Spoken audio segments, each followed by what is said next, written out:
Bonjour et bienvenue dans Milkshaker, le podcast qui agite les idées reçues sur l'allaitement. Je suis Charlotte Bergerot-Palisco, la maman d'un petit garçon de 3 ans et ostéopathe spécialisée en périnatalité. J'accompagne les femmes et les enfants à différentes étapes, dont entre autres la mise en place d'un allaitement serein, en aidant les bébés à téter correctement. Ce podcast, je l'ai imaginé pour vous offrir des témoignages variés, des expériences de familles qui ont allaité plus ou moins longtemps et avec plus ou moins de facilité. Ici, vous découvrirez l'allaitement sous toutes ses coutures. Vous pourrez aussi vous informer auprès de professionnels, tous spécialisés dans le domaine, pour vous apporter, lors d'épisodes experts, les informations les plus justes et savoir comment vous orienter en cas de difficulté. Mon objectif est simple, offrir ces informations à toute mère, famille et tout professionnel qui souhaite se renseigner sur le sujet. Que chacun puisse faire ses choix de façon éclairée et casser les idées reçues qui circulent pour vous rendre l'allaitement plus accessible, plus facile, normal, banal même, et ce, qu'importe vos envies et votre projet. Ce qui aide ces informations à se diffuser pour que le plus grand nombre puisse en bénéficier et qui permet à Milkshaker de continuer de s'agiter, c'est vous, par vos partages autour de vous, sur les réseaux, vos écoutes, mais aussi vos notes ou étoiles sur les plateformes d'écoute. Alors je vous serai très reconnaissante de prendre une minute pour soutenir ce projet. Et maintenant, place à l'épisode. Bienvenue aujourd'hui à Jeanne dans Milkshaker. Jeanne est la maman de 2 filles qu'elle allaite ou a allaité, et pour qui ce qu'elle pensait être naturel et physiologique comme elle le dit, s'est avéré sacrément complexe. Et ce, à 2 reprises. Je vous spoil l'épisode comme une checklist. Allaitement numéro 1, douleur, crevasse, bout de sein, abcès, chirurgie et arrêt anticipé. Allaitement numéro 2, douleur à nouveau, bébé qui ne s'accroche pas, crevasse, réflexe d'éjection dysphorique, vasospasme, décision de sevrage et contre toute attente. Allaitement mixte qui permettra de trouver un équilibre tant attendu et de découvrir la beauté et le confort que l'allaitement peut offrir. Pour résumer, Jeanne et ses filles, c'est l'histoire du delta entre ce qu'on a projeté, espéré et ce que la vie nous apporte, ainsi que ce qu'on se sent capable de faire.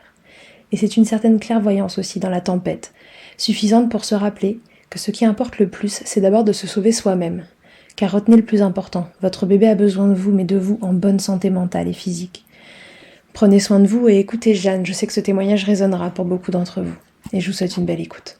Salut Jeanne, bienvenue dans Milkshaker. Bonjour. Alors Jeanne, est-ce que tu veux bien te présenter pour les gens qui nous écoutent, nous dire qui tu es, combien tu as d'enfants et ce que tu fais dans la vie?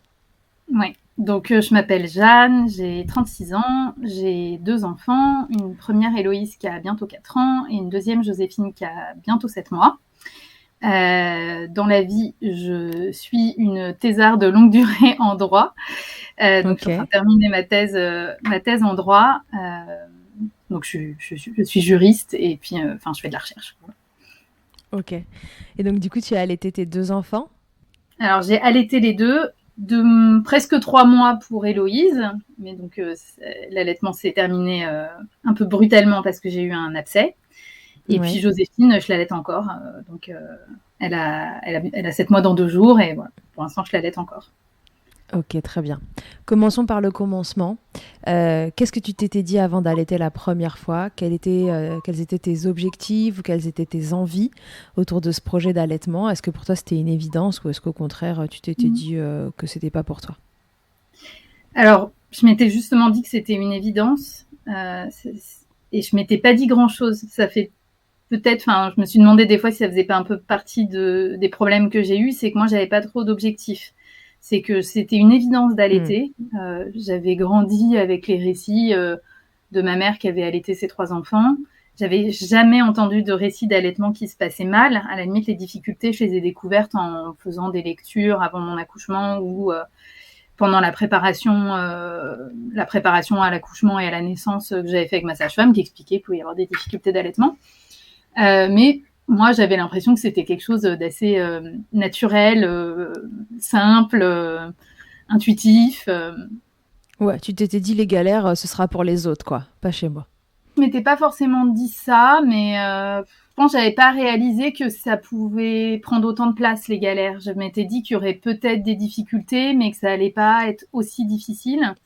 Je pense qu'après, c'est toujours difficile de se projeter avant d'avoir vécu les choses, avant d'avoir ressenti aussi les douleurs. Et puis la douleur, elle prend pas toujours la même place, peut-être en fonction de l'état dans lequel on est.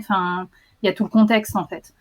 Donc voilà, donc j'y étais pas allée avec trop de projets. Pour Héloïse, je m'étais dit que voilà, que c'était sûr que je voulais l'allaiter, ça c'était une évidence. J'avais pas du tout envie d'être de mettre mon enfant en lait artificiel. Enfin, c'était l'évidence que je voulais allaiter.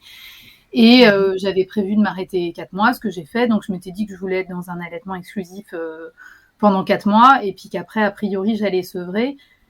À l'époque, je pense que j'avais pas tellement lu que comment on pouvait se passer un sevrage, comment on pouvait se passer une reprise de boulot avec en parallèle continuer à allaiter. Mais bon, enfin, je pense que j'aurais lu des choses si l'occasion s'était présentée, mais juste ça s'est arrêté en fait avant. J'ai pas eu à gérer ce problème-là. Joséphine, nécessairement, j'y suis allée dans un tout autre état d'esprit parce que, ayant eu un abcès, c'était très concret qu'il pouvait y avoir des problèmes avec l'allaitement. Mais en même temps, j'avais très envie de l'allaiter quand même parce que j'avais trouvé que l'allaitement, malgré l'abcès, c'était quelque chose de très pratique. Voilà, pour la gestion de la fatigue, etc. Ça s'est révélé pas très pratique avec Joséphine, paradoxalement. Et puis j'avais l'impression aussi que mon expérience d'abcès m'avait appris des choses et que du coup je ne reproduirais pas les mêmes erreurs et que du coup ça se passerait sans doute mieux. Et en fait, sur le long terme ça se passe mieux, mais le démarrage avec Joséphine, en fait, moi de mon point de vue, a été pire en fait. Et j'ai peut-être eu encore plus de galères que pour Héloïse. Donc ta première fille, elle arrive. Et là, donc, comme une évidence, tu vas l'allaiter. Comment ça se passe, ces démarrages d'allaitement ? Les deux démarrages se ressemblent beaucoup. Des bébés qui tètent assez rapidement. Joséphine à la salle de naissance, Héloïse non, mais assez rapidement en chambre. Et puis Héloïse, c'était la deuxième nuit, Joséphine, c'était la première. Des bébés qui tètent énormément, branchés, pour assurer une belle montée de lait, qui arrivent tranquillement au bout de... Je sais plus, ça a dû mettre 2 jours pour Héloïse, 24 heures pour Joséphine. Ouais, donc efficace. Donc super, sortie de maternité avec la courbe de poids qui a recommencé à grimper. Donc, enfin, l'allaitement sur le papier idéal. Pour Héloïse, je ne me souviens pas très bien. Pour Joséphine, tout de suite, j'ai eu des douleurs. Mais à chaque fois, en tout cas, moi, j'ai posé beaucoup de questions. Moi, je suis une bonne élève. Donc, dès qu'il y avait une sage-femme ou une auxiliaire de puériculture qui passait dans ma chambre, je demandais est-ce que ça va la position ? Est-ce que c'est normal ceci ? Est-ce que c'est normal cela ? Et pas du tout de discours alarmant, même sur les douleurs que j'ai mentionnées. Donc, pour Héloïse, je me souviens plus très bien. Mais pour Joséphine, je suis sûre d'en avoir mentionné. On m'a dit non, mais c'est pas grave, ça se rôde, ça va passer. Ouais. Et puis, en fait, c'est pas passé. Oui, le fameux ça va passer qui ne passe pas. Voilà, et en fait, je me suis retrouvée dans les 2 cas au bout de 4-5 jours avec des crevasses assez terribles. Et donc des douleurs assez terribles associées à ça. Et puis, un problème aussi pour les deux, de bébés qui s'accrochent mal. Donc, et ça, pas du tout au début. Autant au démarrage... à la maternité, des bébés qui tètent non-stop, etc. Et puis au bout de quelques jours, qui ont du mal, en fait, qui s'énervent face au sein, qui s'accrochent une première fois, et puis au bout de 2 minutes, ils se décrochent, ils pleurent, elle se remet. Enfin, et du coup, quand on a des crevasses, c'est très pénible ces moments-là, parce qu'à chaque fois qu'ils s'accrochent, ça refait super mal. Et puis, ça rend l'allaitement un peu pénible, parce qu'on a un bébé énervé. Plus il s'énerve, plus c'est difficile. Enfin, c'est un cercle vicieux. Ouais. Est-ce que c'était en fait à partir du moment où la montée de lait arrivait que ça devenait douloureux comme ça ? Peut-être. Alors peut-être que c'est pour ça qu'elles avaient du mal à s'accrocher, parce que moi j'ai quand même une assez forte poitrine, donc peut-être aussi que le sein rempli, ça les aidait pas à s'accrocher sur le sein. Mais j'ai eu l'impression que cette difficulté, elle arrivait un petit peu que le sein soit très tendu ou pas tant que ça. D'accord. Je me suis pour les deux interrogée s'il y avait un problème de frein, mais on m'a dit que non.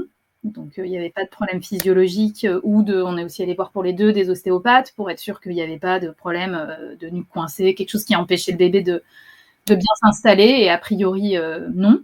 Et du coup, pour Héloïse, au bout de 10 jours, j'étais à 2 doigts d'arrêter, en fait. J'en pouvais plus, elle hurlait. Enfin, il y avait vraiment une fois où j'ai passé 2 heures avec elle hurlait, elle s'accrochait, elle se décrochait, elle repleurait. Enfin, moi, je n'en pouvais plus. Je pense qu'à 10 jours, on a les hormones qui sont complètement à plat, donc on commence à être bien fatigué. Et puis, moi, j'ai été suivie par une sage-femme en ville. Donc je suis allée consulter. On l'avait dit que s'il y avait des difficultés d'allaitement, j'allais la voir. Et je me rappellerai toujours de cette phrase qu'elle a sortie en disant « Ah oui, votre fille fait vraiment n'importe quoi ». Parce qu'elle avait vraiment le sein en face d'elle, dans sa bouche, dans l'axe, mais elle ne l'attrapait pas, quoi. Donc, il y a un moment où je peux rien faire, quoi. Et puis, du coup, elle m'a proposé des bouts de sein. Et là, ça a été absolument magique. Parce que Héloïse a tout de suite accroché avec le bout de sein. Et là, à partir de là, ça a été de nouveau, moi, ce que je me représentais de l'allaitement, quelque chose de simple. Le bébé a faim, on l'installe au sein. Il fallait juste prendre les 3 secondes qu'il faut pour mettre un bout de sein. Et elle s'accrochait, elle buvait. Quand elle avait fini, elle se décrochait. Et assez rapidement, en une dizaine de jours, je pense, les crevasses se sont complètement ont cicatrisé, ont pu faire mal. Avec les bouts de sein, je me rappelle avoir eu un peu de mal au moment de la prise du sein, mais dans la tétée, rapidement, la douleur des crevasses passe. Et moi, je suis rentrée de ce rendez-vous, mais ravie. Et je me rappelle avoir dit à Héloïse, c'est bon, on va pouvoir continuer l'allaitement.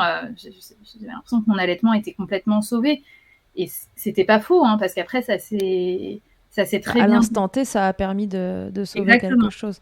Mais bon, quand même, là, on a un bébé, alors des formations professionnelles de ma part, mais on a un bébé qui montre une difficulté dans l'accroche au sein. Donc, sans forcément d'ailleurs qu'il y a un frein en dessous, mais il y a une difficulté, qu'elle soit mécanique, sensorielle ou autre, qui fait que ce bébé, il a du mal à s'accrocher, quoi. On peut pas diagnostiquer comme ça après coup et à distance, mais il y avait une difficulté en tout cas. En tout cas, les bouts de sein, à ce moment-là, permettent à ce bébé de se remettre à téter le lait maternel. Exactement. Enfin, je poursuis mon allaitement en pensant que tout allait bien, et ça s'est super bien passé pendant du coup 1 mois et demi. Et puis au début du 3e mois, énorme pic de croissance.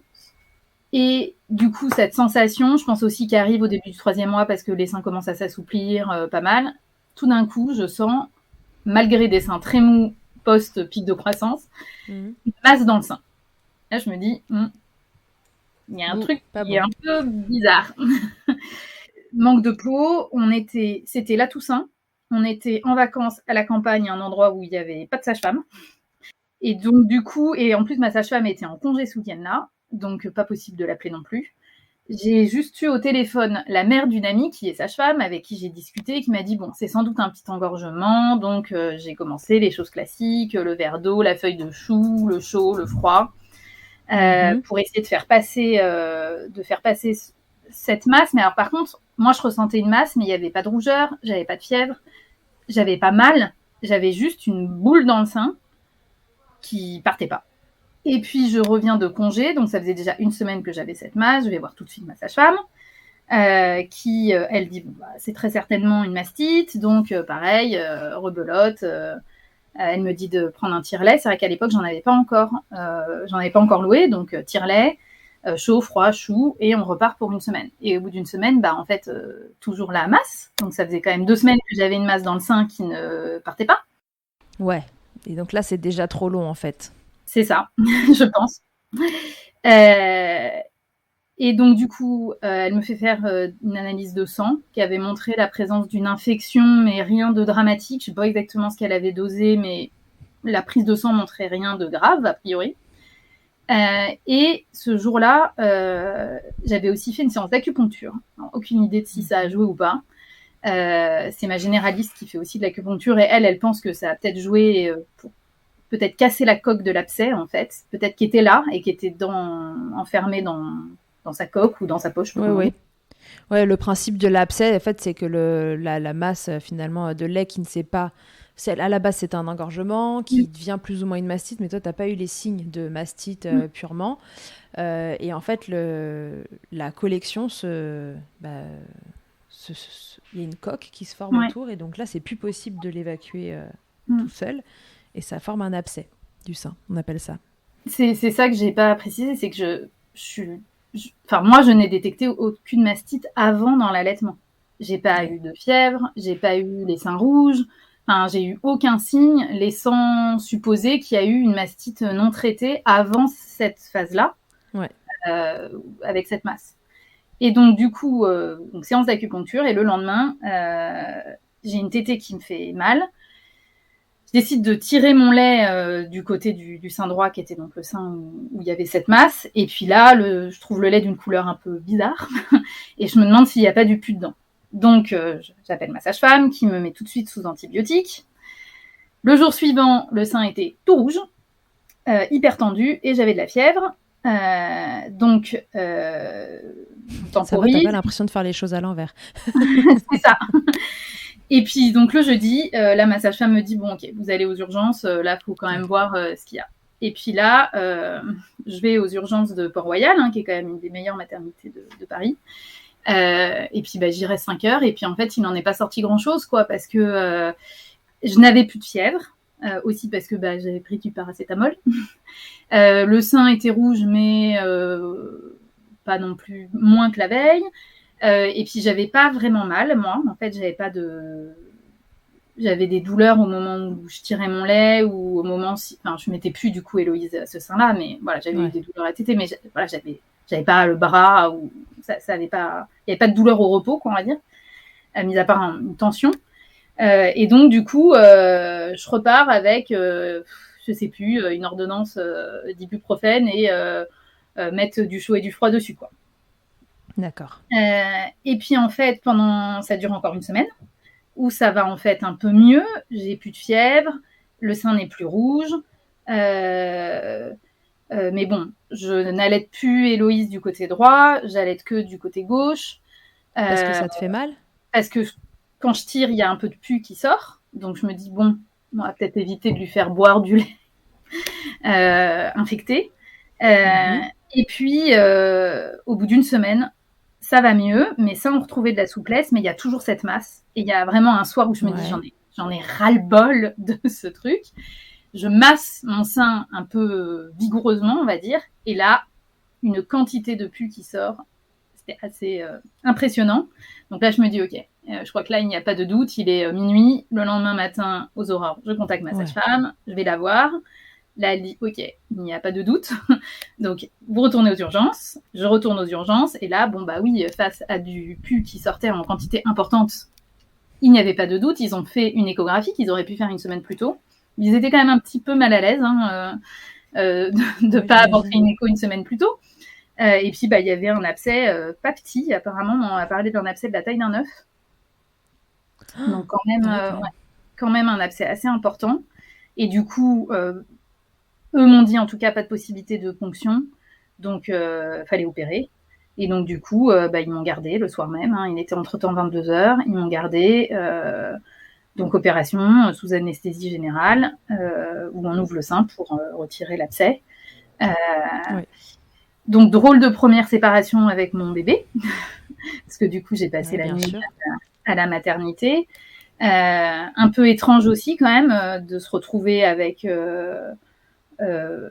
à la fois peut-être un soulagement parce que enfin c'était diagnostiqué, il y avait une solution, mais moi je me suis tout de suite dit que l'allaitement c'était fini. De toute façon je commençais à en avoir vraiment marre. En fait ça faisait 3 semaines que je passais mon temps à prendre des douches chaudes, à masser mon sein, à tirer mon lait. Enfin c'était plus du tout un plaisir. Et puis du coup je me réveille le lendemain matin. Avec l'infirmière passe en disant faut qu'on vous refasse votre pansement. Je prenais une douche avant et puis là j'enlève le pansement et là j'ai découvert un trou dans mon sein, pas très loin de l'aréole, la taille d'une pièce de 2 euros. Enfin moi dans mon souvenir c'était vraiment immense avec des mèches qui dépassaient puisque du coup il y a une cavité de drainer. Qu'il faut il faut mettre des mèches dedans pour que ça cicatrise par le fond, de ce que j'avais compris. Donc 3 mèches qui sortaient, enfin une vision assez traumatisante. Et voilà. Et donc du coup. Et alors qu'est-ce qu'ils te disent à ce moment-là pour ton allaitement justement ? Parce que ce qui t'inquiète, c'est de pas pouvoir continuer.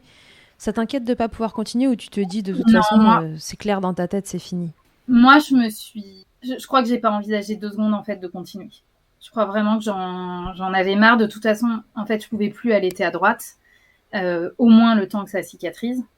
De toute façon, la cicatrice, elle était trop près de l'aréole pour envisager un allaitement à droite avant très longtemps. J'avais trop peur que l'allaitement à gauche stimule le sein droit et que ça cause plus de problèmes. Et puis, en fait, moi, j'étais encore dans cette idée que de toute façon, je reprenais le boulot un mois plus tard et que de toute façon, l'allaitement, il serait fini. Donc, je me suis dit, bon, t'avais prévu, en fait, de la sevrer un mois plus tard. Bon, bah, voilà, c'est fait, quoi. Moi, mon inquiétude, ça a plutôt été comment je fais pour arrêter la lactation avec un bébé qui tète plus du jour au lendemain. Il fallait que ça s'arrête tout de suite, quoi. Et autant j'ai eu toute la mise en place des soins infirmiers pour les pansements, autant la maternité, je trouve, m'a pas trop aidée là-dessus. Ils m'ont laissé repartir en fait avec un sein gauche qui était bien rempli de lait. Là, finalement, j'ai appris à ce moment-là à savoir bien drainer un engorgement sans stimuler, mais en fait, je savais en fait pas bien le faire avant. Donc là, ça, c'était une belle leçon qui m'a été utile pour le deuxième allaitement. Mais par contre, c'était hyper compliqué de le faire à droite parce que en fait, il y avait cette plaie qui était très proche de l'aréole qui m'empêchait de manipuler le sein. Et puis émotionnellement, c'était hyper dur en fait. Donc là-dessus, ma sage-femme et ma généraliste ont vraiment été super parce qu'en fait, je suis allée les voir dans les jours suivants et c'est elles qui ont drainé une fois par jour correctement le sein pour être sûre que ça allait pas faire d'engorgement. Et en fait, la fabrique s'est arrêtée en 4 jours. Ça a été. Je pense que l'anesthésie générale, toutes les émotions, ça a dû de toute façon mettre un petit coup à la lactation et puis plus du tout de stimulation. En fait, oui, ça s'est effondré rapidement. T'en as gardé une trace quand tu parles de cette cicatrice-là, de la taille d'une pièce de 2 €. Est-ce qu'aujourd'hui, tu as encore une trace de ça sur le sein ? Ouais, j'ai une cicatrice vraiment à la limite de l'aréole, donc ça se voit très peu. Après, ça se voit quand même, mais je suis presque contente de l'avoir aujourd'hui. C'est mon petit souvenir de cet allaitement. Voilà, pas besoin de me faire tatouer le prénom de ma fille sur le bras. Moi, j'ai une cicatrice sur le sein. Mais par contre, maintenant, c'est vraiment rien. Et apparemment, alors, on m'avait dit, j'avais fait une échographie quelques mois après, que vraiment, ça avait très très bien cicatrisé, qu'on voyait presque plus rien à l'échographie. Moi, je me demande si ça n'a pas joué dans les difficultés d'allaitement pour la deuxième quand même. Mais voilà, je pense quand même que mon sein va bien. Par contre, les pansements ont été très longs. J'ai eu 1 mois et demi de pansements. Ensuite, 6 semaines de pansement, ouais, c'est beaucoup. Tous les jours, quotidiennement sur la fin, c'était peut-être tous les 2 jours. Mais c'était tous les jours et les premiers jours, c'était vraiment douloureux. Enfin, je prenais un antidouleur avant que l'infirmière passe parce que fallait retirer une mèche et ensuite venir la remettre très au fond, en fait. Enfin, parce que c'était très, très profond. Oui, et ça faisait vraiment un trou. Ouais, il était gros et il était bien en dessous. C'est-à-dire que je crois que c'était une gynécologue qui m'a opérée, mais qui fait de la chirurgie, visiblement. Enfin bref, la personne qui m'a opérée m'avait dit qu'elle avait, quand elle a ouvert, un instant, elle s'est dit, mais mince, est-ce qu'il y a vraiment un abcès ? Il est où ? Et ils ont dû vraiment descendre bas, en fait, pour le trouver. Donc il était vraiment profond, il était gros, donc des pansements, voilà, quand même assez lourds, assez longs. Ok. Et aujourd'hui, tu n'as pas gardé de traces, tu vois, en dehors de la cicatrice, évidemment, qui est là, ça j'avais compris, mais tu n'as pas de traces, tu vois, d'un creux dans le sein. On dit toujours que la nature n'aime pas le vide et qu'elle vient le recombler. T'as pas gardé de séquelles de ce côté-là, visuellement, tu vois, en dehors de la cicatrice. Le corps a récupéré. C'est vraiment assez incroyable. Ça, c'est bon pour les mamans à savoir, parce que sur le moment, tu as été hyper choquée, c'était impressionnant, mais aujourd'hui, tu as récupéré ta poitrine telle qu'elle. Oui, oui, complètement. Et ça, c'est sûr que sur le coup, voilà, il y a vraiment un aspect choquant. Enfin, moi, je me sentais mutilée, quoi, d'une certaine façon. Et en fait, le corps se régénère. Et voilà, même si le deuxième allaitement a été compliqué, et c'est peut-être en lien avec ça, j'ai aussi pu allaiter la deuxième, y compris du sein droit. Donc, je veux dire, ça... peut-être qu'il y a d'autres cas d'abcès, ça, je sais pas, qui peuvent mettre des difficultés, mais ça, voilà, ça, on peut aussi pleinement guérir. Je sais pas si c'est le bon terme, mais en tout cas, le corps est assez incroyable, moi, je trouve, sur ces aspects-là. Ouais.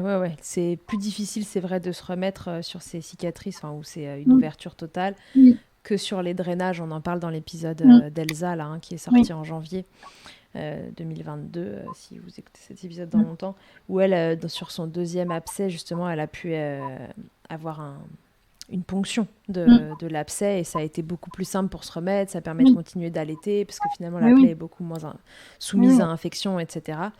Là, dans ton cas, c'est vrai que c'est impressionnant dans les démarrages d'avoir une cicatrice pareille dans oui, le oui. sein. Après, j'aurais eu un projet d'allaitement long. Je pense que ça aurait été possible de le mettre en œuvre aussi, hein. Je Oui. pense que ça aurait été possible d'allaiter que à gauche, soit Mm. d'allaiter que à gauche pour toujours, soit peut-être même de relancer ensuite une lactation à droite au bout de 2 mois plus tard.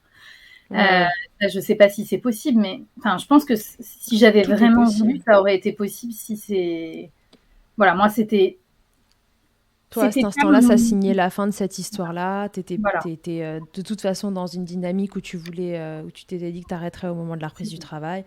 Donc c'était finalement avancer un petit peu le timing que tu avais prévu c'est initialement. ça, c'est ça. Et l'autre chose aussi, parce qu'on est toujours deux dans des histoires d'allaitement, c'est que Héloïse a très bien pris le biberon.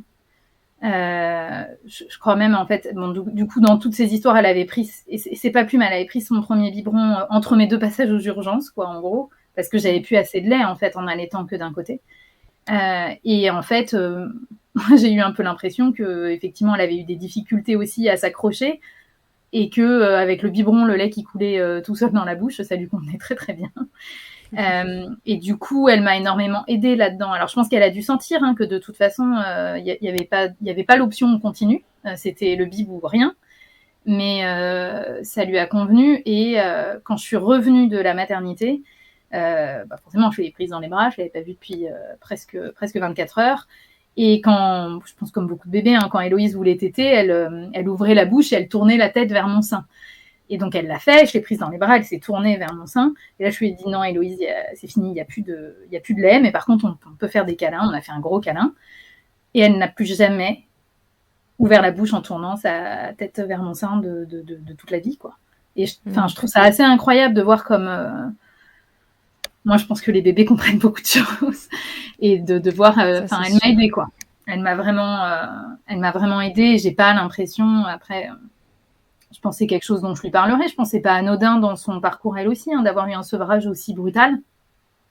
Mais voilà, j'ai l'impression qu'elle l'a pas trop mal vécu et ça m'a aidé aussi quand même moi à dépasser cette histoire. Ouais, et puis bah voilà, on a une Héloïse qui, voilà, ne l'oublions pas, n'arrivait à téter qu'avec les bouts de sein dans un Mmh. démarrage. Donc peut-être que, en effet, ce biberon qui arrive et qui est facile à attraper, pour elle, quelque part, c'est une solution aussi. Peut-être qu'il y a de la Mmh. simplicité là-dedans. Et puis en effet, tu as raison, les bébés savent ce qui se passe Ouais. et quand la décision, elle est ferme et définitive parce qu'il n'y a pas le choix autrement, Mmh. ils le ressentent très bien et ils s'adaptent à la situation. Ouais, tout à fait. Très bien, donc du coup ce premier allaitement s'arrête un peu brutalement, mais voilà, tu es dans une acceptation par rapport à ça, tu es OK avec ça. Euh, Combien de temps après arrive la petite Joséphine? Donc Joséphine, elle arrive 3 ans plus tard. Euh, et puis, comme je le disais, un démarrage, je trouve assez similaire. Un accouchement qui s'est forcément donc un petit peu, enfin un peu plus satisfaisant, on va dire, plus rapide aussi quand même parce que c'est une deuxième.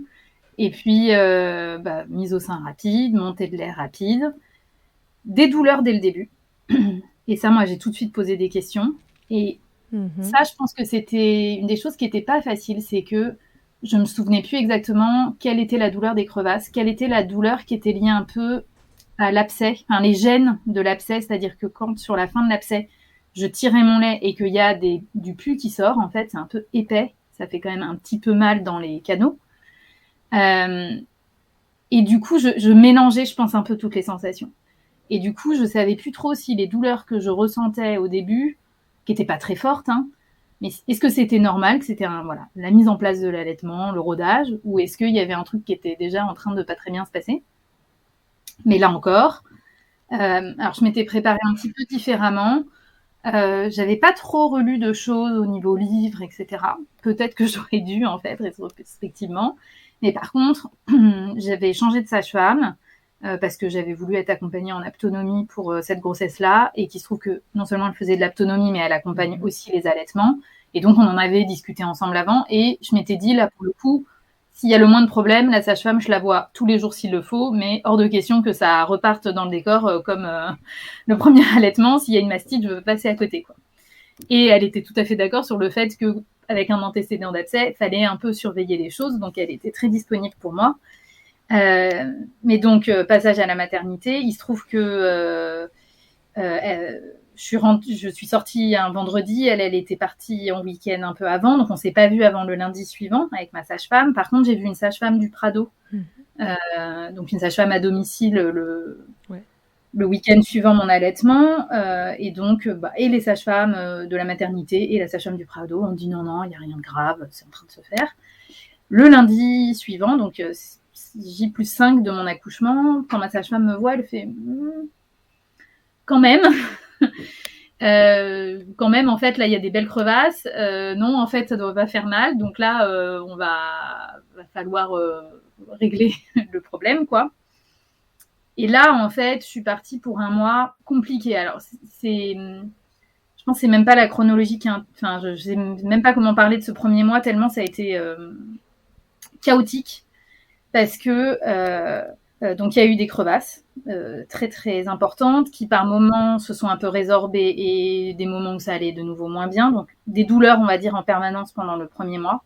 C'était l'hiver, moi j'ai accouché, j'étais malade, forcément j'ai filé ma toux au bout de quelques jours à Joséphine, donc Joséphine a été un peu enrhumée, donc rien de grave, mais je pense que ça aide pas un bébé à téter très bien ou à prendre du poids. Et donc ça, il y a eu la petite inquiétude la deuxième semaine, elle ne prenait pas de poids. Donc ça a rajouté une pression sur mon allaitement. Ça se passe pas bien, j'ai des crevasses et elle prend pas de poids.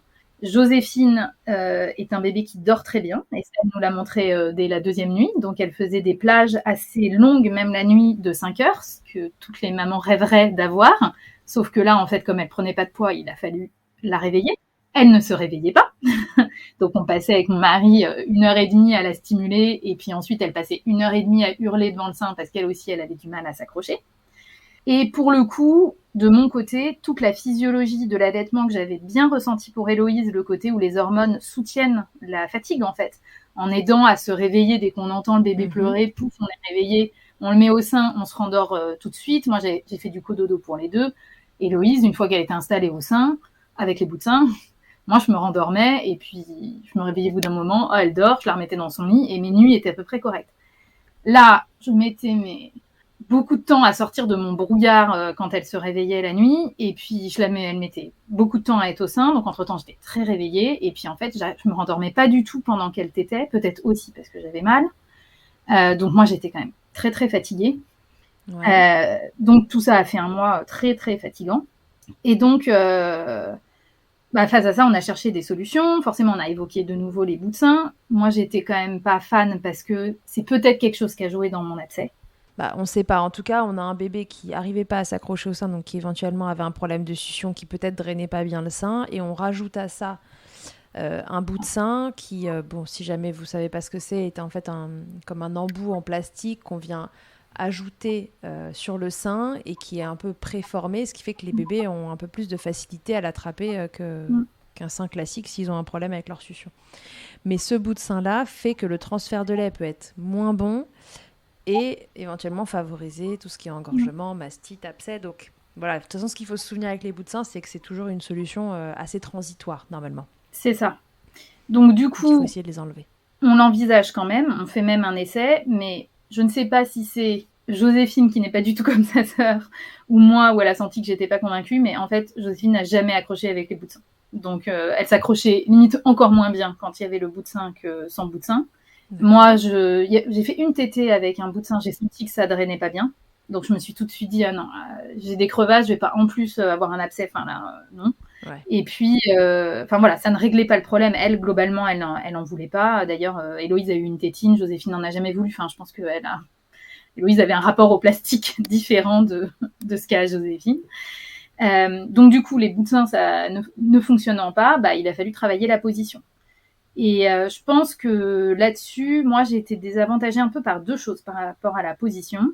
Visiblement, ça ne se faisait pas naturellement, parce qu'il y a des femmes qui se posent pas 10 000 questions sur la position et de façon un peu instinctive, elles placent correctement le bébé s'installe bien, ou même dans une mauvaise position, tout se passe bien aussi. Moi, visiblement, fallait travailler la chose. Moi, je me suis dit déjà que, en fait, je pensais être forte de ma première expérience d'allaitement, mais en fait, je pense que les bouts de sein avaient créé un tropisme. Parce qu'en fait, une fois qu'on a les bouts de sein et que le bébé est bien installé, on peut se mettre dans la position qu'on veut, quelque part. Ça ne fait plus mal, ça ne fait plus de crevasses. Donc, je pense que j'avais pas eu de si bons réflexes que ça dans le placement d'Héloïse. Et du coup, j'ai voulu allaiter peut-être un peu pareil Joséphine, mais sans les bouts de sein, en fait, sans la médiation du bout de sein, en fait, la position n'était pas terrible. Et est-ce qu'il y a un thérapeute manuel qui passe par là ? Moi, j'ai vu un ostéopathe. J'ai fait avec ma sage-femme, on a fait des mises au sein ensemble pour regarder comment ça se passait. Et ça se passait bien pendant ces mises au sein-là avec la sage-femme ? Compliqué. Elle m'a beaucoup corrigée, etc. Mais du coup, moi, je pense aussi, en fait, j'ai une forte poitrine. Et en fait, je pense que ça me gênait dans le positionnement de mes filles, mais notamment de Joséphine. C'est tout bête, mais en fait, dans les photos, les vidéos, enfin, toutes les représentations qu'on a d'allaitement, qu'on trouve, d'illustration, c'est souvent des poitrines moins importantes. Donc, on voit le bébé mis assez haut. En fait, moi, avec une forte poitrine, en fait, il faut mettre le bébé assez bas parce que mon sein est assez bas. Et ça, je crois que déjà, j'ai compris, en fait, un peu tardivement, en fait. Et je pense que je me suis aussi tellement pris la tête que plus rien n'était très naturel là-dedans. Ouais. J'ai regardé, je pense, toutes les vidéos de la Leche League qu'il y a sur YouTube sur les mises au sein, quoi. En essayant de comprendre. D'accord. Je veux dire, il y a un moment, j'avais vraiment l'impression que la mise au sein de Joséphine, c'était de plugger un satellite sur une station spatiale, quoi. Enfin, je veux dire, j'avais l'impression d'être dans une espèce de prise de tête et en même temps d'observer ensuite comment était mon sein à la sortie de la tétée, qui ressortait souvent un peu aplati. Mais je me suis dit, quand j'en parlais avec des copines qui avaient allaité, elles me disaient, mais qu'elles s'étaient jamais posé ces questions-là, en fait. Oui, il n'y avait rien qui se passait naturellement. Voilà, le faire naturellement, visiblement, ça ne fonctionnait pas. Enfin, ça conduisait à des crevasses, mais se prendre la tête était pas en train de très bien fonctionner. Et en fait, quelque chose dont je suis à peu près certaine, donc après, je sais pas s'il y a du coup un diagnostic qui n'a jamais été fait parce que j'ai pas croisé le bon professionnel de santé, mais c'est que Joséphine, je pense, ouvrait pas hyper grand la bouche, mais quand même finissait au bout d'un moment par l'ouvrir, mais elle refermait sa bouche en cours de tétée. Donc, le positionnement, au bout d'un moment, en fait, ça se fait à deux, quoi. Ouais, ça ressemble à nouveau à une problématique de succion, quand même. Voilà. Mais, je sais pas si toi, t'as des idées qui te viennent de...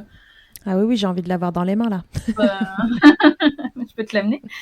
Je sais pas qu'il pourrait y avoir d'autres que pas de frein, pas de problème de torticolis, de machin. Donc, c'est ça que je trouve très compliqué aussi, c'est que... moi, j'ai essayé de m'entourer de professionnels qui, à la fois, sont spécialisés. Enfin, aussi bien l'ostéopathe que j'ai vu est spécialisée en pré- et post-natal et voit beaucoup de nourrissons. Ma sage-femme, elle suit l'allaitement, elle est notamment spécialisée là-dedans. C'est des professionnels en qui j'ai confiance. Donc, c'est compliqué. C'est vrai que, d'une certaine façon, j'ai pas eu d'explication exacte de ce qui s'est passé. Plutôt le côté, l'adéquation ne s'est pas bien faite. Mais en même temps, j'ai pas eu envie de faire un espèce de tourisme médical pour que quelqu'un me donne, me dise peut-être ce que j'avais envie d'entendre. Donc, et puis c'est compliqué en postpartum parce que, tout ça, ça se passe en fait sur quelques semaines où au milieu de tout ça, on est crevé, il y a déjà un enfant dans bien sûr, il y a déjà un enfant dans l'équation. Donc, 4 semaines, c'est long quand on a mal, mais en fait, c'est très court dans les réflexions qu'on a, même le temps de se dire, je pourrais aller voir quelqu'un d'autre.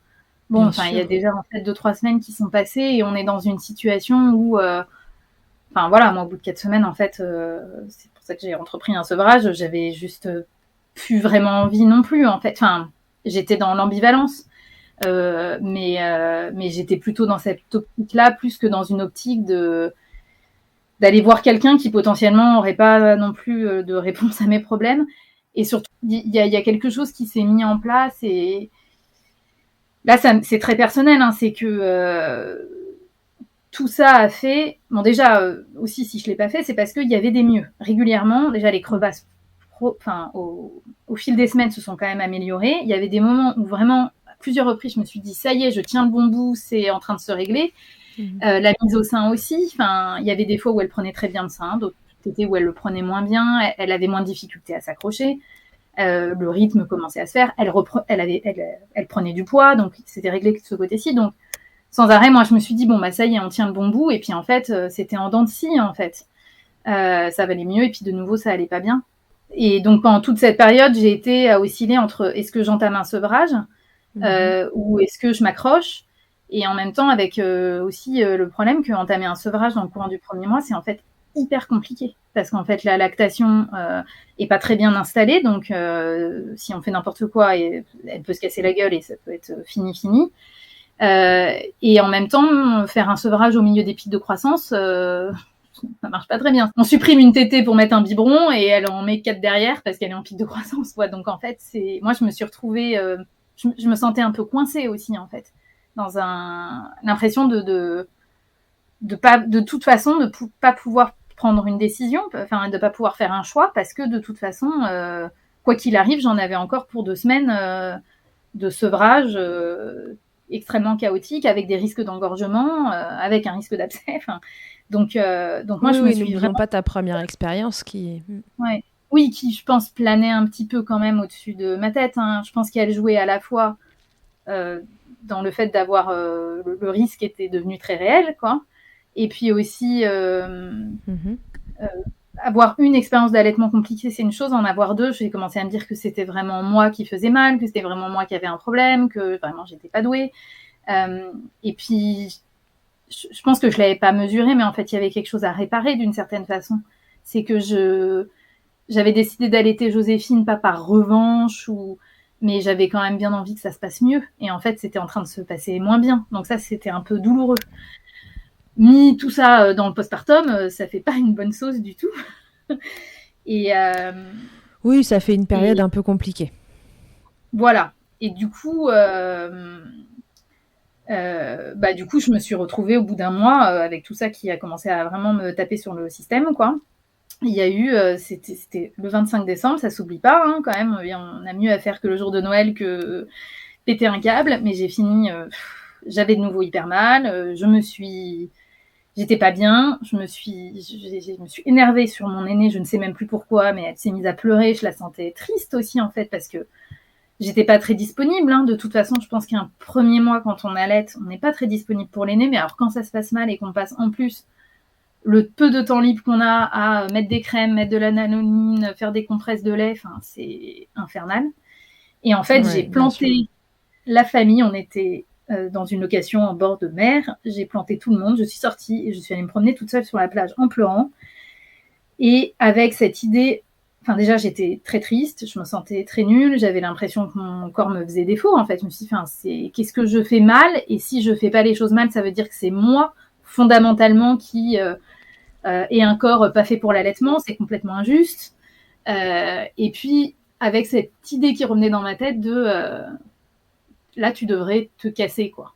Tu devrais, j'étais en train de me dire, mais où est-ce qu'il y a une gare dans le coin et où est-ce que je m'en vais, quoi. Donc là, il y a eu tous les signaux d'alerte dans ma tête qui se sont allumés de okay, là, tu es en train d'aller droit dans la dépression postpartum, ça ne va pas du tout. Et donc du coup, le lendemain, je me suis dit ok, là on va entamer un sevrage parce que c'est ma santé mentale en fait là qui est en jeu. Bien sûr. Et du coup, j'ai entamé le sevrage à ce moment-là. Alors, il y a 2 choses quand même, oui, j'ai oublié de parler là-dedans, qui ont complexifié quand même aussi ce premier mois que j'ai compris plutôt au moment du sevrage. C'est que déjà j'avais un vasospasme. Et du coup, ça, c'est sans doute ce qui explique déjà que j'avais des douleurs entre les tétées et pas seulement pendant la tétée. Et ça, je crois que c'est quand même... les crevasses, c'est pas censé faire trop mal entre les tétées. Alors moi, j'avais mal en dehors des tétées. Et notamment, j'avais mal quand c'était l'hiver et j'avais très mal quand j'étais dehors et que j'étais dans le froid, en fait. Je me couvrais pas mal. Je sais plus exactement à quel moment j'ai compris qu'il y avait un vasospasme. Donc, j'ai essayé d'apporter du chaud. Mais du coup, j'avais aussi mal entre les tétés à cause de ça. Et ça, je pense que c'est aussi ce qui a joué sur le fait que, même en corrigeant la position d'allaitement, en ayant les crevasses qui commençaient à se résorber, j'avais toujours des douleurs. Ça donnait quoi comme douleur? C'était des douleurs vraiment au niveau du mamelon? Ça allait plus loin dans le sein? Non, c'était vraiment lancinant. Je sentais que ça irradiait jusque dans le dos par moment. Ok, des deux côtés? Des deux côtés, mais beaucoup plus fort à droite, qui est le sein qui a été opéré. Donc moi, je me suis demandé si c'était pas lié à ça. Maintenant, j'ai aussi un vasospasme à gauche. Et je sais même plus comment est-ce que j'ai découvert ça. Hein. J'ai peut-être tapé douleur, allaitement, froid, puis je suis tombée là-dessus. Et là, j'ai compris aussi que ce qui est symptomatique du vasospasme, c'est que le mamelon se colore, se décolore justement, et tout blanc. Et moi, par contre, j'ai jamais trop observé ça à la sortie de la tétée, mais par contre, je l'ai régulièrement dans la journée, en fait. Enfin, après, je vais pas regarder mes seins non-stop, mais très souvent, quand je me suis retrouvée à mettre de la crème, à sortir de la douche, j'avais très souvent le bout du sein blanc. Okay. Ou alors violacé. Donc, ok. c'est assez symptomatique. Oui, je crois. Faudrait que je redemande à un expert, parce qu'il n'y a pas d'épisode expert sur ce sujet-là, mais ça va être l'occasion de... Surtout que je crois que c'est une douleur qui ressemble beaucoup à la candidose. Ouais, ça et ressemble. on a du mal à distinguer les deux. Parce qu'en fait, ce vasospasme, il continue là à 7 mois. Récemment, j'ai de nouveau eu des douleurs qui me faisaient penser, pour le coup, à une sensation de grain de sable coincé dans le sein, quoi. Comme une petite démangeaison. Donc là, je me suis dit, mince, après toutes les galères que j'ai eues, je me tape aussi une candidose. Bon, en fait, on a traité la chose pour une candidose, mais en fait, très certainement que ça n'en était pas, parce que pas de douleur à gauche, que à droite, pas de muguet dans la bouche de Joséphine. Et puis, en fait, je pense que c'était juste que... moi, je crois qu'au-delà de 2 tétées par jour, les douleurs chez moi, elles reviennent. Et je pense que c'est lié sans doute au vasospasme. Il ne faut pas trop stimuler le sein, quoi. Donc il y a ça qui, je pense, a rajouté des douleurs du coup permanentes, quoi. Il faudra que je demande à un expert, mais je crois qu'il y a une des causes de vasospasme. Il me semble qu'il y a aussi les troubles de succion, en fait. Oui. Nourrisson. C'est ce que j'avais lu. Bon, je referai le point avec tout ça, sur tout ça avec un expert après. Ce sera intéressant, tu vois, qu'il puisse écouter ton témoignage et apporter des infos. Ce que j'avais lu, c'est que ça peut être la position, et donc la succion, et aussi des antécédents chirurgicaux sur le sein. Bon, je cochais les 2 cases, donc j'ai pas été trop surprise de potentiellement l'avoir. Okay. Alors du coup, comment tu l'entreprends, ce sevrage-là? Parce que du coup, là, on est à 1 mois, t'allaites quand même exclusivement. Si j'ai bien compris, il n'y a pas de biberon jusque-là, il n'y a pas d'apport d'un autre lait. Comment tu le mets en place, ce sevrage? Parce qu'avec la peur en même temps de t'engorger, etc., enfin, voilà, pour avoir été quelqu'un qui avait beaucoup de lait, je sais que c'est un peu on panique un peu à l'idée de sevrer. On y va mollo, très clairement. Donc, on a mis en place, on a mis le biberon en gros du milieu de journée, aux alentours de midi. Enfin, la tétée a été remplacée par un biberon de lait artificiel. Et comme on était quand même encore dans un rythme de tétée assez chaotique et des pics de croissance qui se baladaient, en gros, moi, j'avais un peu des plages horaires, quoi. J'allaitais de 6h à 11h et je faisais une pause ensuite de 11h à 16h, quoi. Puis je réallaitais sur le reste de la journée. Et puis 5 jours, ça s'est bien passé. 5 jours plus tard, j'ai pu en supprimer un deuxième. Donc je sais plus ce qu'on avait fait. C'était plutôt le soir. Et puis là, en fait, elle a aussi complètement supprimé les tétées la nuit. Là, il y a eu quelques jours un peu tendus quand même, parce que en fait, elle a supprimé 2 tétées. Mais pour le coup, je pense vraiment que ça, l'expérience de l'APSEM m'avait vraiment appris à faire attention aux engorgements du sein, etc. Donc j'ai fait super attention. J'ai pris plusieurs douches par jour au besoin pour exprimer un petit peu de lait sans en exprimer trop pour pas que ça stimule. Juste soulager sans stimuler. Et dans tout ça, j'ai vu ma sage-femme hyper régulièrement pour faire checker par une professionnelle qu'il y avait vraiment pas de problème.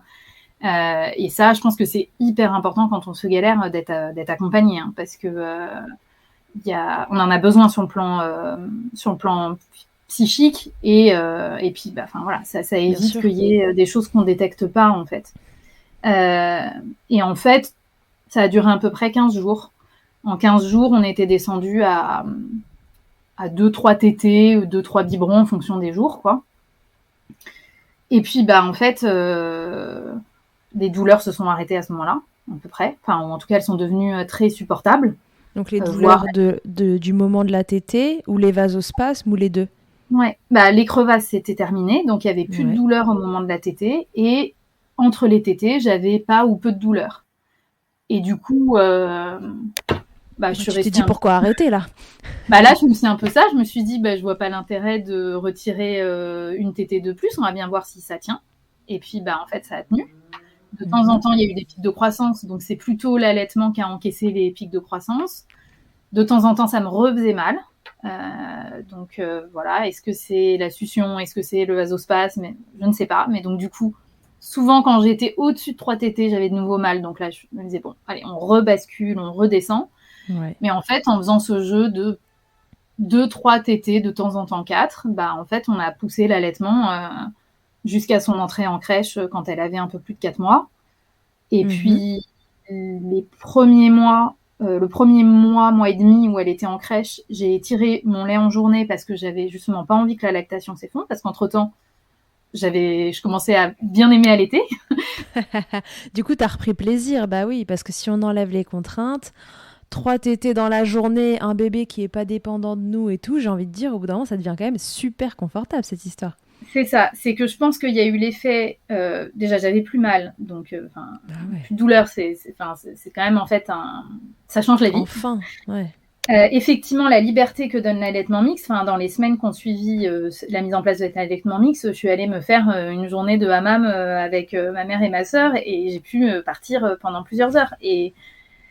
Et ça, franchement, c'est sûr que j'ai pu aussi commencer à sortir. On a pu ressortir avec mon mari, pas de problème. On l'a laissé avec un biberon. Donc après, bien sûr, faut voir en fonction des heures, parce que c'est quand même des phases où on a des montées de lait et où faut pas se faire avoir d'une tétée, parce que la tétée suivante, elle est potentiellement vraiment dans longtemps.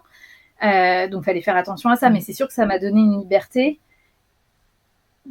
en tout cas moi, qui m'a plu, qui peut-être en fait me correspondait peut-être mieux. Et surtout, compte tenu d'à quel point ça avait été compliqué, moi, j'en avais vraiment, vraiment besoin, en fait, je crois, de prendre du temps pour moi aussi, de retrouver une liberté corporelle, en fait. L'allaitement, ça a toujours un côté un petit peu aliénant, mais quand en plus c'est associé à des douleurs, c'est très aliénant, en fait. Donc là, ça m'a vraiment fait du bien. Et puis aussi, tout bêtement, entre-temps, Joséphine, elle était plus grande, et il y a une interaction qui s'est mise en place que j'avais très peu connue avec Héloïse. Quand Héloïse, on a commencé à avoir des interactions au sein, où le bébé commence à sourire, à regarder, pas juste à être en train de téter la tête enfouie dans le sein. En fait, pour Héloïse, c'est le moment où tous les problèmes d'abcès ont commencé. Donc, j'avais pas profité de cette période-là parce que j'avais la tête et le corps accaparés par ce qui allait être en abcès. Là, en fait, j'ai pu commencer à prendre plaisir et en fait découvrir pourquoi tous ces gens qui disaient que l'allaitement c'est magique. Moi, je trouvais ça pratique, je trouvais ça satisfaisant, je trouvais ça sympathique. Mais le côté magique, je l'avais pas du tout vécu pour l'instant. Et ça, d'ailleurs, c'était dur quand j'ai décidé de sevrer Joséphine, de se dire que j'allais la sevrer avant même d'avoir pris plaisir, en fait. D'avoir été que dans le désagréable et de aucun moment avoir fait ça pour que le jeu n'en valait pas du tout la chandelle, quoi. Même si, bon, elle a eu un peu de lait, ça vaut toujours le coup, je pense, de donner un peu de lait maternel à son bébé. Mais pour moi, ça n'avait pas été très, très intéressant. Et en fait, à partir de ce moment-là, on a commencé à avoir des moments fantastiques d'allaitement. Enfin, je pense que vivent sans doute plein de mères, quoi. Le bébé qui envoie des grands regards d'amour pendant la tétée, qui fait des pauses en regardant, en faisant des grands sourires, les câlins ensuite. Enfin, voilà. Et puis moi, je sens encore, elle prend plaisir, elle aime bien être allaitée, elle prend très bien le biberon aussi. Donc là aussi, j'ai une chance incroyable, parce qu'elle a... Du coup, toi, tu peux lui donner le biberon comme le sein, c'est pas obligé que ce soit quelqu'un d'autre qui le fasse. Ouais. Au début, on a mis toutes les chances de notre côté. C'était plutôt le papa qui a donné le biberon au début. Tout au début, il était encore en congé paternité et ensuite, il a été en télétravail. C'est l'avantage d'un bébé en période Covid. Donc c'est plutôt lui qui donnait les biberons, mais maintenant moi je peux lui donner un biberon. Alors je le faisais plutôt en la mettant de dos à moi pour qu'elle ait pas trop les odeurs de lait, pas trop de confusion. Mais maintenant je peux lui donner le biberon dans n'importe quelle position. Ouais, elle passe de l'un à l'autre sans problème. Ouais.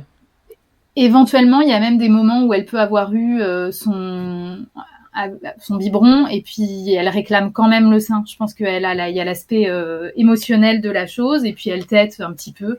Et ça, quand c'est le week-end, même si c'est pas, voilà, pour l'instant, en ce moment, j'allaite le matin et le soir, mais si le week-end, elle veut téter un peu dans l'après-midi, je le fais. Enfin, voilà, maintenant, j'ai plus du tout enfin, je surveille quand même mes seins, mais à 7 mois d'allaitement, il y a quand même moins de phénomènes de montée de lait, etc. Donc, je peux un peu plus faire les choses comme je le sens. Et cette lactation, elle se maintient en fait. À 7 mois, allaiter matin et soir, finalement, c'est un truc, voilà, t'es pas obligé de rebooster la lactation, ça se maintient, c'est génial.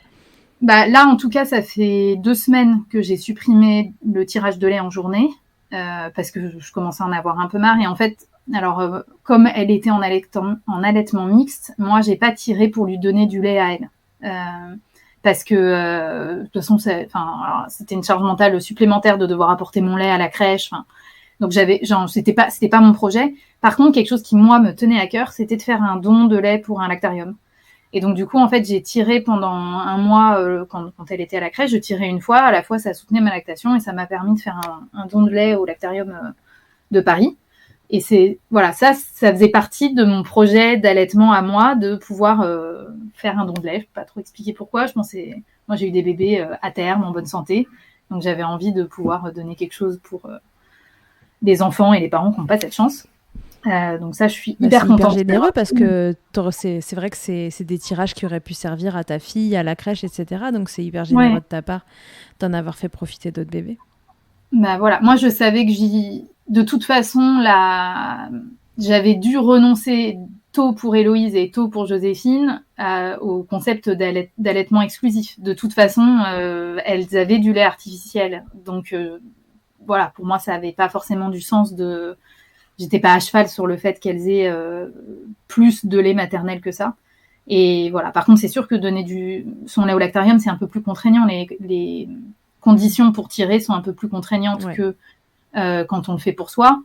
Et c'est aussi pour ça que là, j'ai été contente de supprimer le tirage en journée parce que ça prend quand même un petit peu de temps.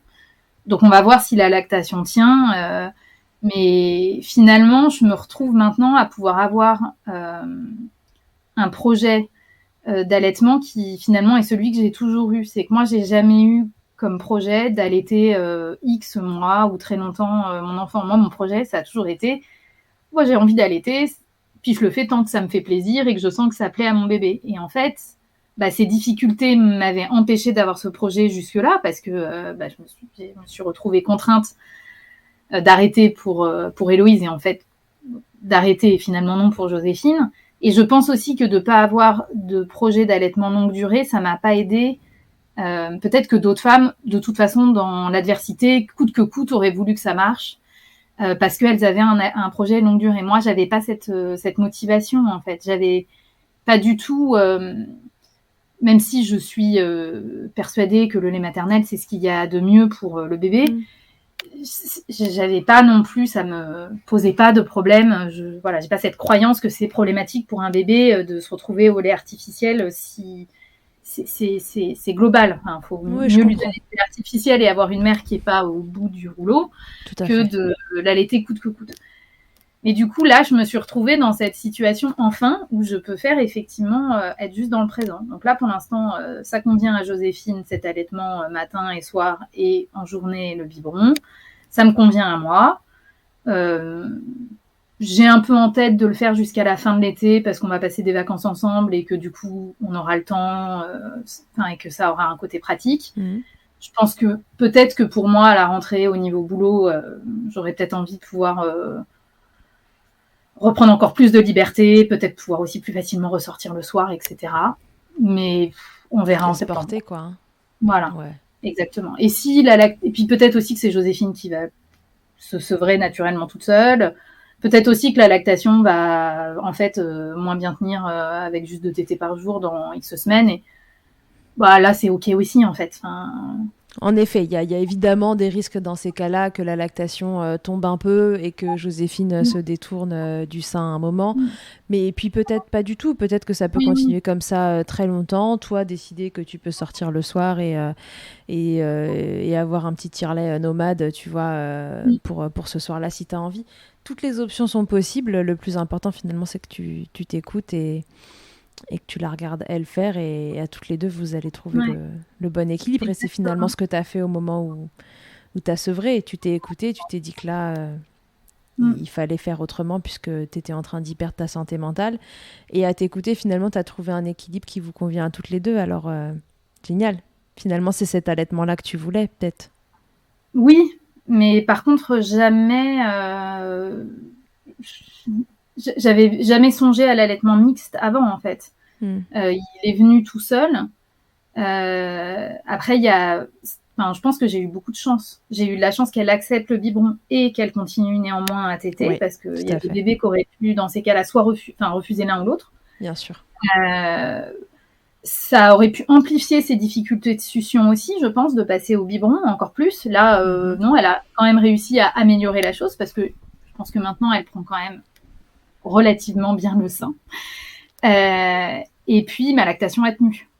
Donc, il y a quand même beaucoup de paramètres que je maîtrisais absolument pas. Et pour le coup, alors autant j'ai eu plein de difficultés le premier Ouais. mois, je peux presque dire j'ai pas eu de chance, mais autant sur la partie allaitement mixte, j'ai eu de la chance. Et Mm. donc c'était le petit cadeau du sevrage.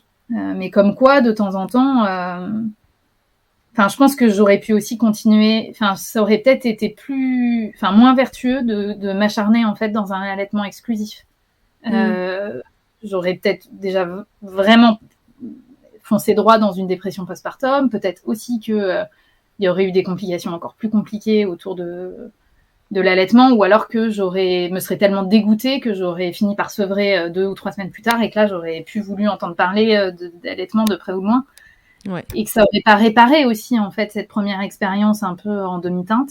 Oui, c'est ce que Alors j'allais te demander. Est-ce que du coup, là, la première expérience est réparée? Est-ce que si demain, voilà, ton allaitement se finit, etc., mais pour les bonnes raisons, pour celles que tu souhaites, quel souvenir tu vas garder finalement de tout ça?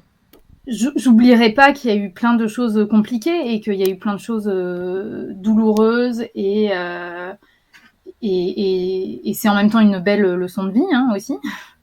Mais par contre, je, je suis tellement reconnaissante de pouvoir vivre autant de plaisir à l'allaitement et je retiendrai ça. Et j'ai pas pour projet d'avoir un troisième enfant, mais si j'en avais un troisième, j'hésite pas 30 secondes, je l'allaiterai. Et peut-être que s'il y aura encore des difficultés, alors ce cas-là, je viendrai te voir avec. Parce que visiblement, quand même, moi, je trouve que les problèmes de succion des deux se ressemblent un peu. Hein.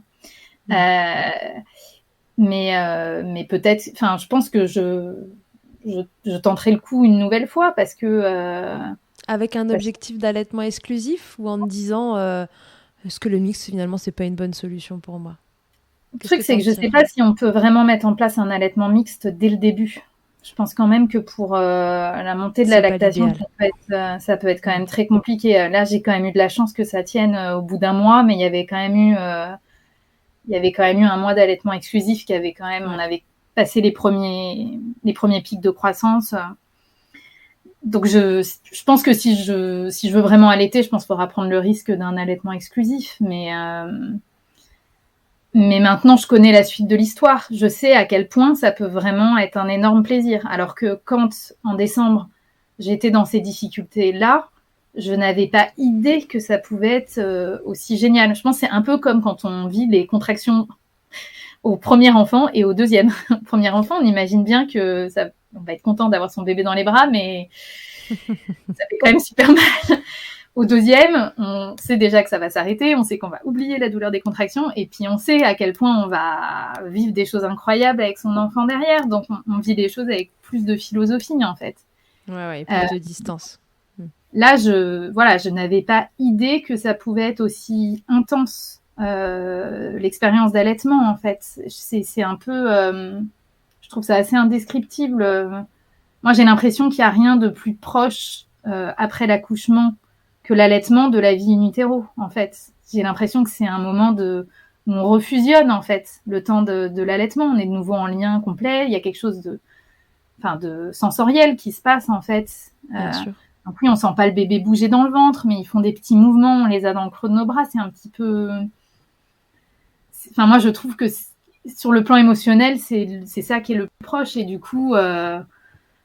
Non, je conseillerais à n'importe qui, malgré toutes les galères que j'ai eues, je conseillerais à n'importe qui a envie d'allaiter de le faire. Par contre, faut essayer d'être bien accompagné, faut avoir en tête que c'est compliqué et je pense aussi que c'est pas parce que c'est compliqué, parce que moi, mon erreur là-dedans, ça a été de penser que c'était de ma faute. Et peut-être que en fait, il y avait quelque chose que j'ai mal fait et qui aurait pu tout régler. Peut-être, hein. Mais j'ai tellement essayé que si ce truc-là, s'il y a quelque chose que j'ai mal fait, c'est que on peut pas tout contrôler, quoi. Non, on peut pas tout contrôler et t'as fait au mieux avec les armes que t'avais à cet instant T-là. Donc en fait, t'as fait le mieux de ce que tu pouvais. Il n'y a pas de bien ou pas bien, c'était comme ça. C'est ça. Et du coup, je pense qu'il y a un aspect où on peut pas tout contrôler de ce qui se passe dans nos corps. On a tous des physiologies différentes. Et d'ailleurs, moi, j'ai vraiment vu des ressentis quand même différents sur le plan de la physiologie entre les deux allaitements. Enfin, ce côté soutenant de l'allaitement relativement à la fatigue sur mon premier allaitement que je n'ai pas du tout ressenti au deuxième, où j'ai plutôt senti que l'allaitement me fatiguait énormément. Et ça aussi, hein, une fois que je suis passée en allaitement mixte, j'ai senti aussi un soulagement physique assez rapide. Je me sentais beaucoup moins fatiguée. J'avais beaucoup moins faim aussi. J'avais vraiment l'impression que l'allaitement me pompait. J'avais l'impression d'avoir besoin d'énormément manger. C'est pas qu'une impression. D'ailleurs, j'avais vraiment très faim. Et dès que je suis descendue à 2-3 tétées, en fait, l'appétit a assez drastiquement s'est réduit, quoi. Donc, je pense vraiment que c'est que l'allaitement me pompait énormément.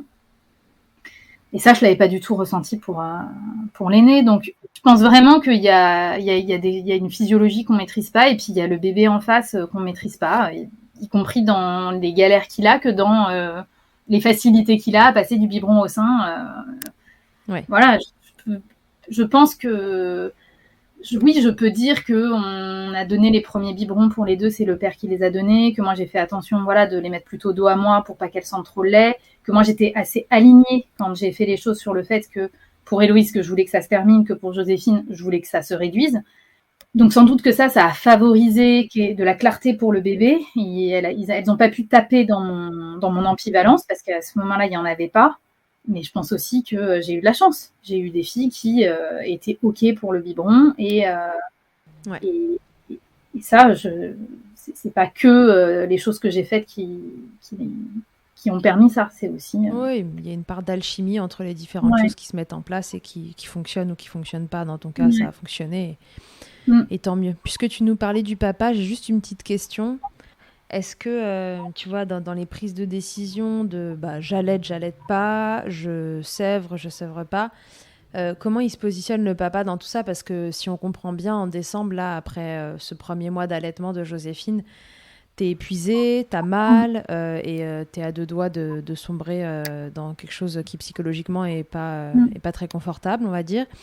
Alors lui, quelle position il prend dans tout ça? Est-ce qu'il te laisse finalement décider de tout? Est-ce qu'à un moment il te dit écoute là, qu'est-ce qu'on fait parce que je te vois pas aller bien et comment on peut avancer? Quelle place il prend dans ses allaitements? Alors sur le coup, ça aussi, ça jouait quand ça allait pas. Clairement, ça a joué aussi sur notre couple. Parce que j'étais épuisée, parce que ça rajoutait beaucoup de tension. Donc ça aussi, ça a été une des choses qui a fait où je me suis dit, là, il va falloir retirer quelque chose de l'équation, parce que là, tout va aller dans le décor. L'allaitement n'en vaut pas la chandelle non plus. Donc en décembre, je t'aurais dit, il est pas soutenant, etc. Moi, je crois que il a fait ce qu'il a pu. Alors, déjà, lui, il n'a pas été allaité. Donc, il vient pour le coup... il a ça vient pas naturellement. Voilà, lui, il n'a pas été allaité. Il vient d'une famille où il n'a pas vu d'autres enfants être allaités. Il se trouve aussi qu'il n'a pas beaucoup de cousins, ce qui est radicalement différent. Moi, dans ma famille, tout le monde a allaité. J'ai plein de cousines qui ont allaité. Enfin, j'ai grandi avec cet imaginaire-là, lui pas du tout. Il n'a pas de normalisation autour de ça. Voilà. Bon, c'est un homme, donc nécessairement, il s'est jamais projeté, enfin, ce genre de questions de on allait pas, il s'était posé à partir du moment où j'étais enceinte et que je voulais allaiter, mais voilà, c'est des choses auxquelles ils réfléchissent très tardivement, en général, les pères. Il s'est informé sur les choses, il écoutait quand je lui parlais, mais c'est pas dans le tempérament un homme qui va chercher spécialement à avoir plein de connaissances sur la chose. Donc, mais par contre, il m'a laissé très libre, voilà, à aucun moment, même si il s'est toujours réjoui de donner des biberons, de pouvoir enfin participer à la chose. Il a toujours dit qu'il trouvait que c'était très frustrant dans les phases où j'étais en allaitement exclusif, que ce soit avec Héloïse ou Joséphine, et où le bébé hurle parce qu'il a faim, et où moi je suis sous la douche, et où lui il peut rien faire, quoi. Donc ça, il trouve que c'est quelque chose de frustrant. Néanmoins, il a jamais questionné mes projets d'allaitement ou d'allaitement exclusif. Et à partir du moment où ça allait pas et où j'ai mentionné le sevrage, oui, bah lui tout de suite a dit que c'était quelque chose qui était, enfin voilà, il m'a pas dit non, absolument tu fais de l'allaitement exclusif, c'est ce qu'il y a de meilleur pour notre bébé, ça non. Il m'a pas non plus dit oui, passe absolument au sevrage, j'en ai ras-le-bol de tes problèmes. Voilà, il était en fait dans une certaine façon soutenant comme il le pouvait sur le projet que moi j'avais. En fait, il a bien compris que quelque part c'était ma décision et que c'était compliqué pour moi. Et il était soutenant dans le sens où, lui, son congé paternité, il l'a clairement passé à s'occuper de l'aîné, à faire le ménage, à faire à manger, à s'occuper de Joséphine dès que moi j'étais pas en train de m'occuper d'elle. Donc le congé pat a été très fatigant pour lui aussi en fait, parce que toutes ces galères ont résonné en fait sur l'énergie générale. Quand la nuit, il fallait réveiller Joséphine pour qu'elle la mette au sein, il était avec moi, il essayait de la stimuler aussi. Donc il était là, quoi, il était présent. Voilà. Il te suivait, il te laissait le choix. Finalement, il n'interférait pas tellement dans les choix, et puis, mais il était là, il était présent pour toi. C'est ça. Et ça, je pense qu'en décembre, il y a eu des moments où j'ai eu l'impression de ne pas être soutenue.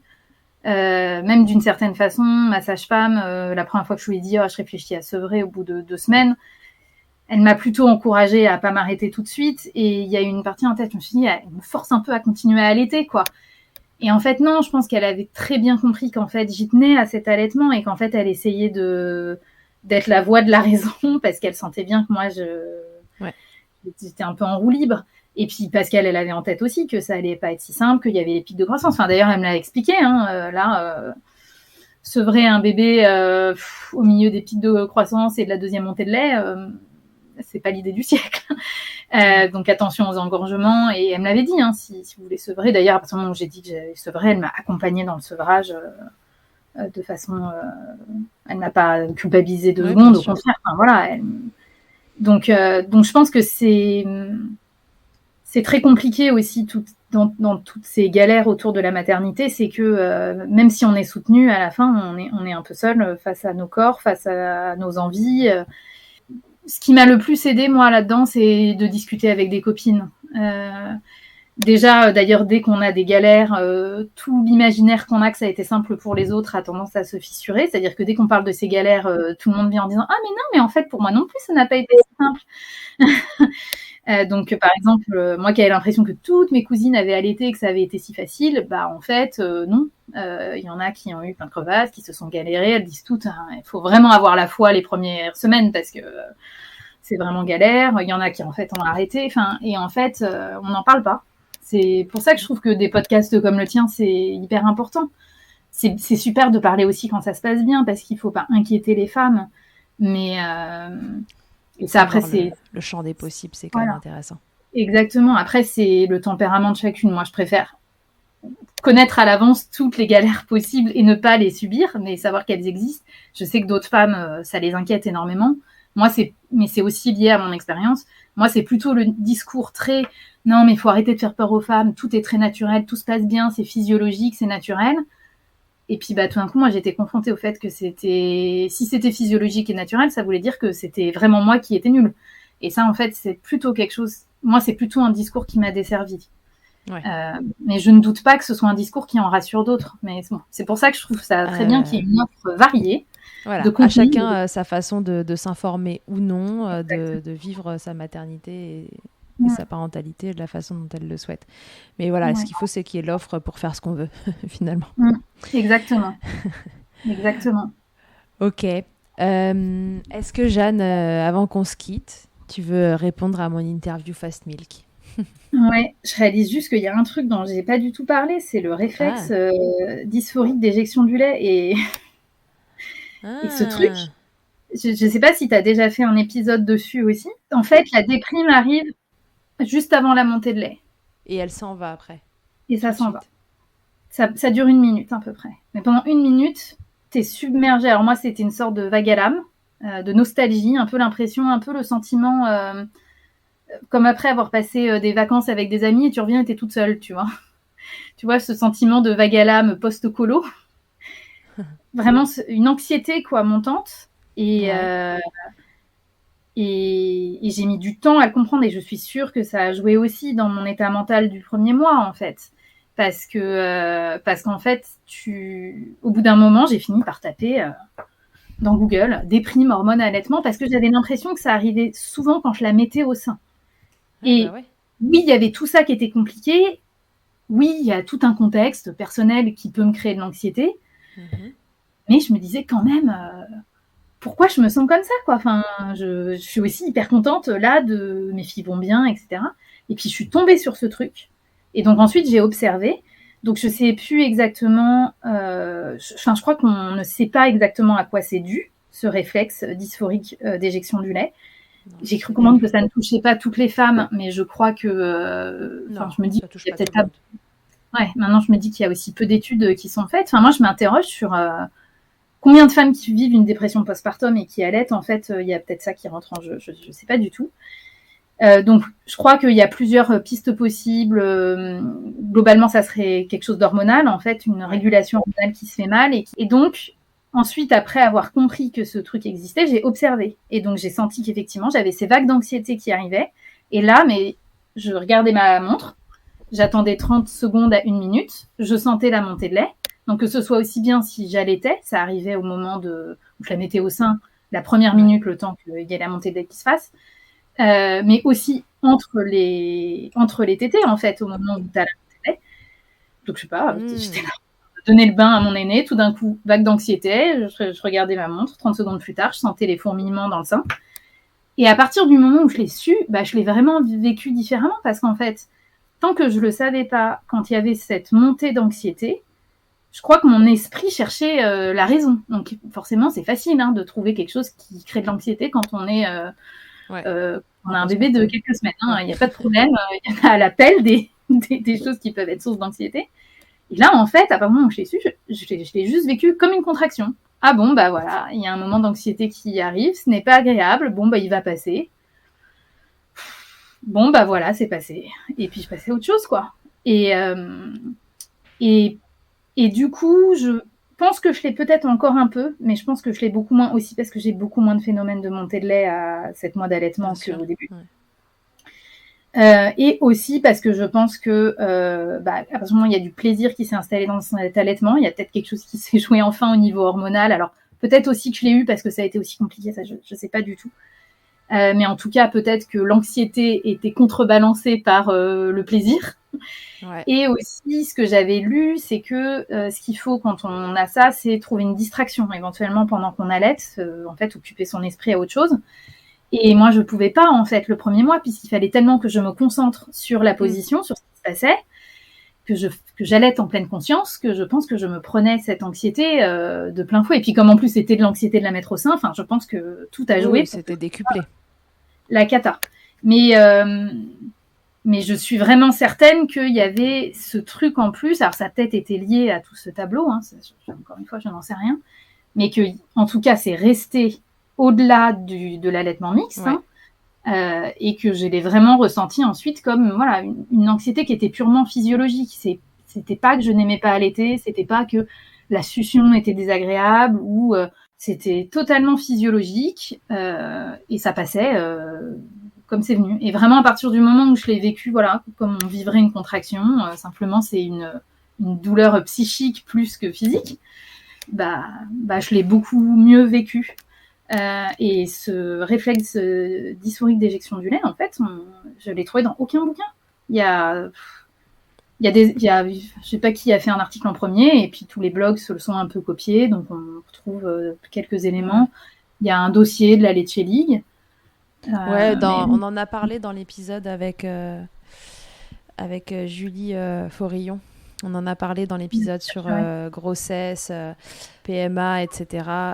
Il me semble c'est pas il me semble, c'est je suis sûre, on a mentionné le réflexe d'éjection dysphorique parce j'avais fait un petit post à ce sujet après. Mais en tout cas, c'est intéressant d'avoir ton témoignage là-dessus et puis le fait que tu vives ça comme, tu vois, avec le temps comme une contraction et le fait de, voilà, ça va passer, laisse-toi traverser et ça va partir, il n'y a pas de souci.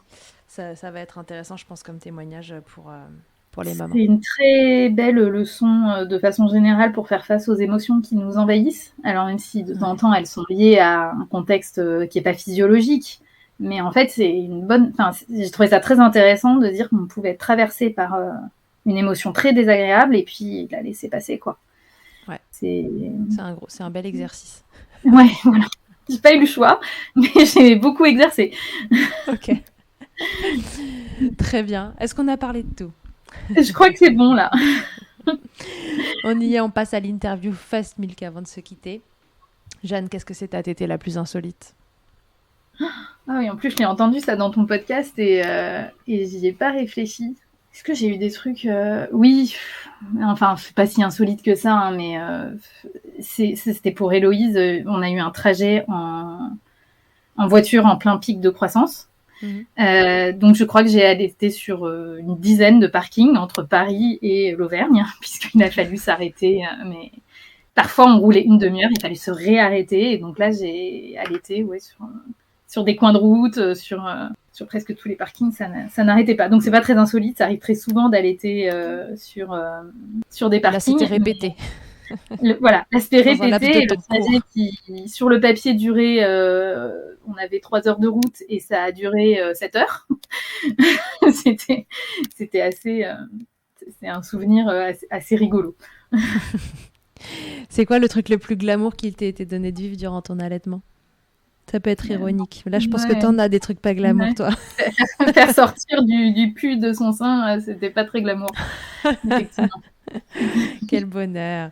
Ta position préférée dans le Kama Sutra de l'allaitement, c'est quoi ? La position allongée, je sais plus si elle a un nom, pas la BM, celle sur le côté. Les deux allongés ? Ouais, okay. Les deux allongés. Et si en un mot, tu pouvais me résumer ton allaitement ? Je te propose de me donner un mot pour le premier allaitement et un mot pour le deuxième. C'est terrible, c'est dur. Non, pour le premier, franchement, ce qui me vient à l'esprit étonnamment, c'est pratique. Moi, j'ai trouvé que c'était pratique d'allaiter. Voilà, ça c'est mal fini, mais c'était pratique. Et le deuxième, je crois que je vais dire magique, comme disent plein de mères, mais réellement émouvant peut-être. Okay. Bien émouvant, c'est peut-être ce qui restera de mes 2 allaitements, parce que ça relie bien les aspects agréables et plus compliqués. Merci Jeanne de nous avoir livré ton témoignage. Merci à toi. Témoignages même, qui sont intenses. Hein. Il s'en est passé des choses en 2 allaitements. Et c'est pas fini. Bon, je te souhaite que ce soit calme pour la suite. J'aimerais bien, mais bon, je crois que là, je suis passée à un stade où il ne peut plus trop y avoir de... Enfin, j'espère. De croisière, là, tu penses ? Je peux avoir un sevrage extrêmement compliqué, par exemple. Je vais peut-être me retrouver avec un bébé qui ne veut pas décrocher du sein. Hein. Peut-être que je l'allaiterai encore dans 3 ans ou 4 ans. On verra bien. On verra. D'ici là, je te souhaite que ça devienne un long fleuve tranquille pour compenser les démarrages en trombe dans les 2 cas. Et puis, écoute, si jamais un jour il y a un 3e, tu reviendras nous raconter... la façon dont ça se passe, est-ce que cette fois c'est allaitement exclusif ou pas, ou est-ce que dans le fond, mis en place au début ou pas, mais est-ce que c'est le mix à toi qui te convient ? Et en tout cas, voilà, c'est joli d'écouter une histoire comme ça, où c'est pas le projet initial, mais que là où ce fleuve un peu tumultueux t'a emmené, ça te convient très bien, et ça convient aussi probablement très bien à ta louloute. Alors voilà, c'est juste apaisant d'écouter la fin de l'histoire, même si au début on s'est senti un peu tendu avec toi. Oui, moi aussi, j'ai été un peu tendue. Je te dis merci et puis je te dis à très bientôt. Merci. Toi aussi, ton histoire vaut le coup d'être entendue? Tu as envie de réagir à l'un des thèmes abordés dans le podcast avec ton expérience? Tu penses que cela pourrait aider d'autres mamans? Tu as désormais la possibilité de me laisser un vocal de maximum 5 minutes pour me raconter ton histoire ou un épisode marquant de ton allaitement. C'est très simple, tu te rends sur mon site internet charlottebergerot.fr ou milkshaker.fr, tu cliques sur le lien qui s'affiche pour témoigner et peut-être que tu t'entendras bientôt dans un épisode de Milkshaker. Que ce soit votre première écoute ou que Milkshaker vous accompagne régulièrement, merci beaucoup d'avoir écouté cet épisode. Si vous aimez ce podcast, je vous rappelle que vous pouvez donc le noter, vous abonner sur votre plateforme d'écoute et on peut se retrouver sur les réseaux @milkshakerpodcast pour échanger ensemble. Vous pouvez aussi retrouver tous les épisodes sur mon site internet charlotte-bergerot.fr et si vous me cherchez en tant qu'ostéopathe, pour vous ou pour votre bébé, vous pouvez me retrouver à Suresnes dans les Hauts-de-Seine au centre IG4U que j'ai créé en 2020. Vous y trouverez aussi une équipe de thérapeutes spécialisés dans la prise en charge de la femme et de l'enfant. Pour plus d'infos, rendez-vous sur le site IG4U, IG ça s'écrit YGY, et sur Doctolib pour la prise de rendez-vous. On se quitte en musique avec Emma et son titre Blinded, écrit et composé en collaboration avec Nemen. Je vous dis à très vite pour un nouvel épisode et d'ici là, n'oubliez pas, prenez soin de vous, milkshakez autant que vous le voudrez et bousculons ensemble les idées reçues sur l'allaitement maternel.